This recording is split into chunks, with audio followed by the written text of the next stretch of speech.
Session 3 is on molecular collisions and astrophysics, and I'm Philip Stancil. I was a SAO pre-doc with Alex in 92 to 94, and today I kind of maybe refined the title of this session of Collisions for Astrophysics. Probably the only astrophysics going to hear, except for, of course, Andre talked about dark matter. So at first I thought I'd just kind of review incompletely a lot of the collision work that's going on at ITAMP, which is really going back to the roots, early days of ITAMP. And some of the early work was done by maybe the second postdoc to come, Tim Scholes, the electron H collisions. And then also Brendan was doing electron collisions in those days. And they've continued on. Goshen and Kate and others have done electron collision work important for X-ray observations. And then there's some work done on photon collisions and electron collisions with Rydberg atoms. So I'm not going to list everybody's name so you know who you are.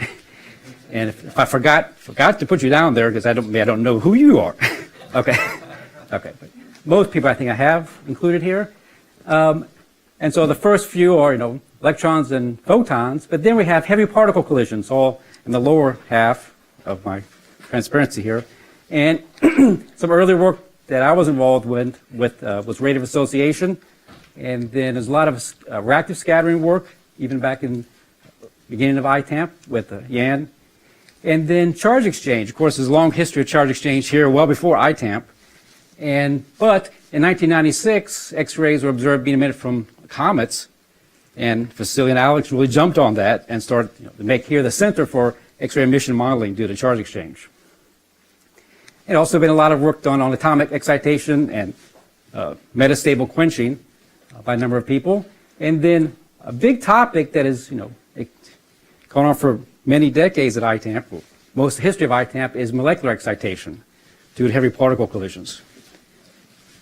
Okay. So much of this work was partly, inspired for astrophysics. Of course, we're always interested in the fundamental physics, but the application is to some astrophysical model.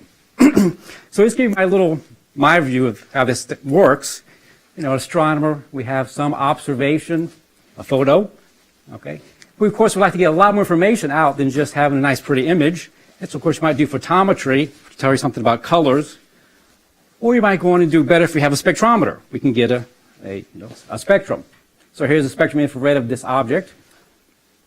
Okay, and I think, of course, what you could do is identify the lines, know what species are there, their abundances, etc. But you want to go a little bit further if you try to model the observation. So you can extract a lot of other information, temperature, density, radiation field, etc. Okay, so what you do, astronomers would develop some model for whatever they're trying to model, the observation. And principle could be a huge model, even requiring supercomputers. Okay, you run this model. Of course, the model requires some input data. You get an output, and hopefully you match the observation. If not, you kind of iterate until you do. Okay, we all know any kind of model you might have, of course, you've got to have good input. If the input is not high quality, which could be atomic molecular data, then we don't know what the output's going to mean. Okay, so in my view, one of the important things of collisions in atomic physics is to improve the input into the models. Okay, and of course, some of those input may require large-scale calculations like the stuff that on Jack's computers, right? Jack, we need those computers, right? Okay.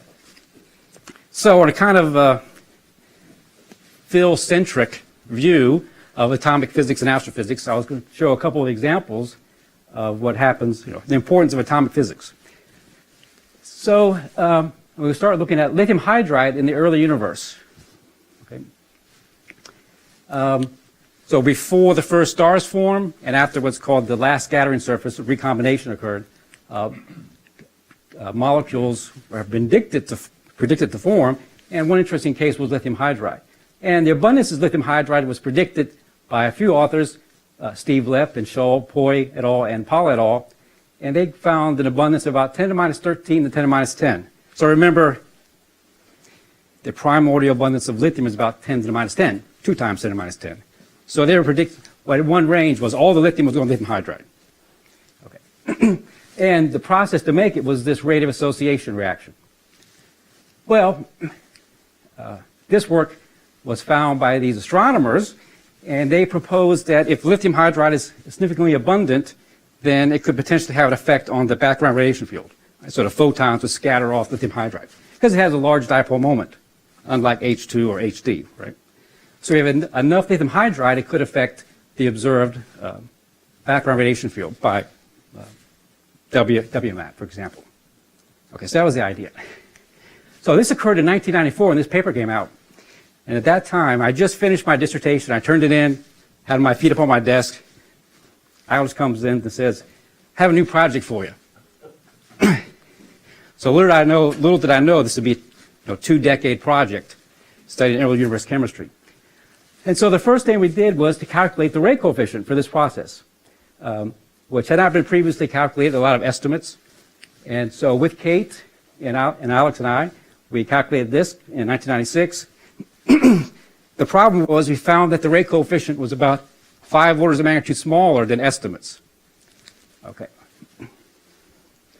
So then what we did was we ran an early universe chemistry model, and we found the maximum abundance was 10 to the minus 18 lithium hydride. Okay. So 8 orders of magnitude smaller than what was needed to have some effect on the background radiation field. So in our mind, the idea was dead. Well, Molly et al. Were not too happy about this result. And so if I remember correctly, they even wrote a letter to Alex questioning our calculation, right? And they went a little further. They asked somebody else to redo the calculation. Okay, and turns out it's a regular ITAMP visitor, Franco Giantorco. Next year, did the same calculation, exactly the same. Of course, he had different potentials, okay? And so here's just, for our first rule, we never show a table in a talk, right? But I'm going to show 2 tables. So here's a table of the rate coefficients for lithium hydride. Okay, so our calculation and then Franco's. Okay, so number is very small, 2 times 10 to the minus 20. You get about the same thing, 25% difference. Actually, he was even smaller. We also turned out we did lithium with proton in the same paper. In this case, he gets almost exactly identical result, to within 3%. Right? That's, go back to John Child's talk. We're not getting 54 digits of accuracy, right? Dynamics is lucky if you can get 3 or 4. Okay, so here we agreed to within 3 digits. So it was a pretty amazing agreement for that time. And so, so you can see here an example of getting the right atomic physics in can influence astrophysical predictions. Okay. All right, so that's one example. And here's just some example plots to show you how the lithium hydride chemistry has evolved. Though it's kind of amazing to me, after this paper, there were about, a launch of a number of lithium chemistry calculations done. Reactive scattering calculations, for example. And so people have really explored the lithium chemistry since that original paper that we had. Okay, and so here's some plots of fractional abundance of lithium hydride versus redshift, right? Redshift of 20 is when the first star formed. Okay, so we're talking about the recombination era. Okay, and this curve here is our original calculation for lithium hydride. It peaks at 10 to the minus 18. Okay, just 2 years later, another group, Galli and Pala, did the same calculation. They get the same result. Of course, they use our rate coefficients to get the same result. Okay, and then a little bit later, we updated this in a review paper with Steve Lepp, because this process, which is the dominant destruction mechanism, was now finally calculated. Before we only guessed what it was. Okay, so our abundance dropped an order of magnitude. So the more we know about lithium hydride, it seems the abundance gets even smaller. And then Franco's group did a little more work on the same reaction. Okay, they calculated a better rate coefficient, and then they predicted the abundance, and it's this curve here. Came out in just a couple years ago. Slightly higher, they get a little bit less than 10 to the minus 17. But still, the abundance is very small. Okay, so it just illustrates how, if we improve the understanding of the atomic molecular physics, we can have some influence of astrophysics. Sorry, Phil, may I ask Yeah. What's the difference in approaches between you and Franco group? So especially last, what's the reason for this? Okay, well, the reason is, so we did the rate of association calculation. That's really all we did. The rest of the reactions we guesstimated from the literature, okay? And in particular, this one, we only used a constant, which we adopted from another similar process, while Franco actually did the full quantum scattering calculation and got a temperature-dependent rate coefficient. So that was the difference between over here and over here. But potential is the same, yeah? Oh, we didn't even have a potential, no.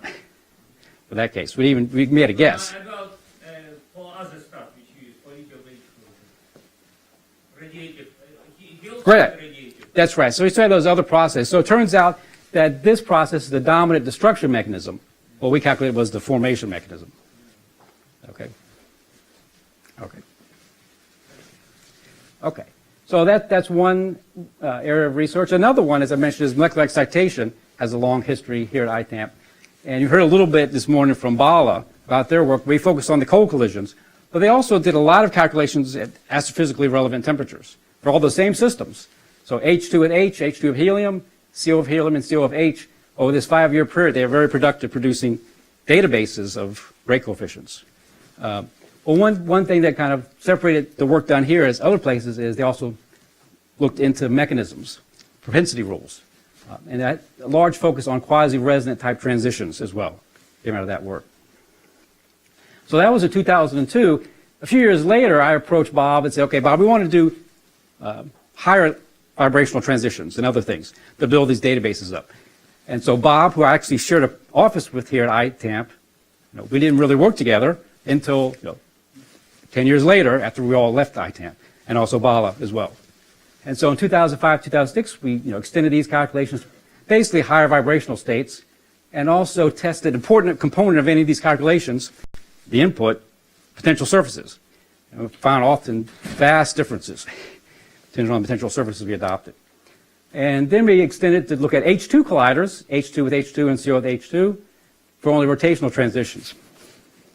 Okay, up to this time, the codes that are available only allow us to do, for vibrational transitions, atom, diatom. Only for a single surface? Definitely only single surface. Yeah, we're not considering any adiabatic effects here. But in most of these cases, it's valid to do that. Okay. Well, Roman Krims came here as the SAO pre-doc. He's going to speak next, and then stayed on as a postdoc. At that time, he developed a code to treat diatom-diatom collisions in full dimension. And being an opportunist, we got the code from Roman and started using it. And first, Bala and his group did some work on H2H2, full-dimensional 6D, full-dimensional closed coupling calculations, no approximations. Okay. Was done in 2010 to 13. And today, we're trying to do 6D COH2 collisions. First time ever done, and have a poster on this afternoon to have a look at it. Also in 6D. Okay. Okay, well, so that kind of segues me into the second speaker. So I'll introduce the second speaker first. Is going to be Bob Foray, and Bob will talk about collisions of 3 atoms to make H2. So this is 3-body recombination. And it turns out that this reaction is very important, but has a long controversial history. And as Bob will discuss, I'm sure, the rate coefficients that we know vary by many orders of magnitude. And Bob is going to discuss the importance of this reaction in the formation of the first stars from primordial gas. But I thought I would show another example of where this is important. Okay, one topic that's really motivating a lot of astronomy in the infrared, sub-millimeter region, is the study of what are called protoplanetary disk. So here's kind of a cartoon of a protoplanetary disk. Okay. After an initial gas and dust cloud collapses, it starts rotating, and we get a disk of dust and gas. In the center, a star is formed. It produces a lot of UV and X-ray radiation, and we get this kind of flaring disk pattern. And currently, astronomers are observing lots of these objects, and it turns out to be a really great place for making molecules.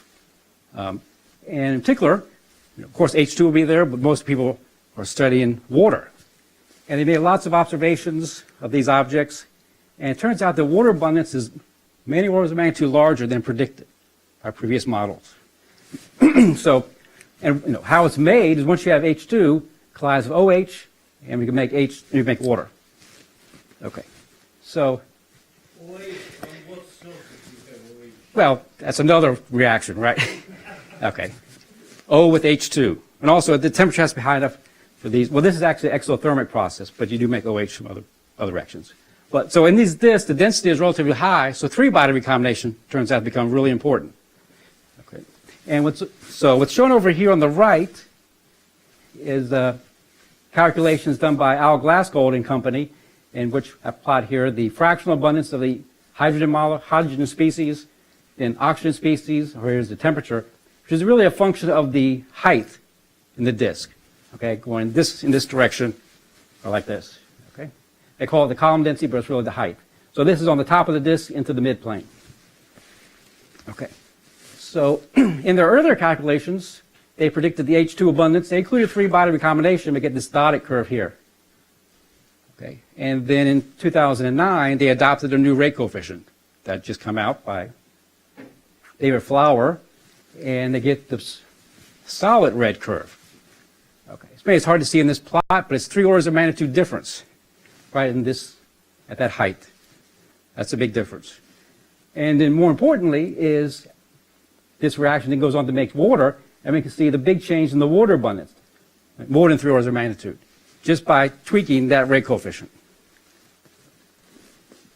Okay, and we'll hear from Bob a little bit later today, the status of that rate coefficient.